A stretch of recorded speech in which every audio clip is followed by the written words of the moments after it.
You can see down there now people actually running away. So they were looking at the water before. I believe we can see that on our screen right now. People actually running away down there from the actual water as these squalls are starting to come in. And earlier today, as these squalls were very intermittent, what is it? get one of these and then an hour would pass.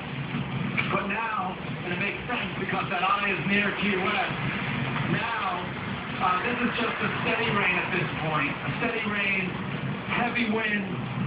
You can see I believe you can see the sheets of rain. And let's walk you down over here and you can actually see those palm trees up there swaying in the wind. You can see the sheets of rain coming off of the ocean here. And at this point, there is no let-up. And this has been going on for at least 10 minutes at this point.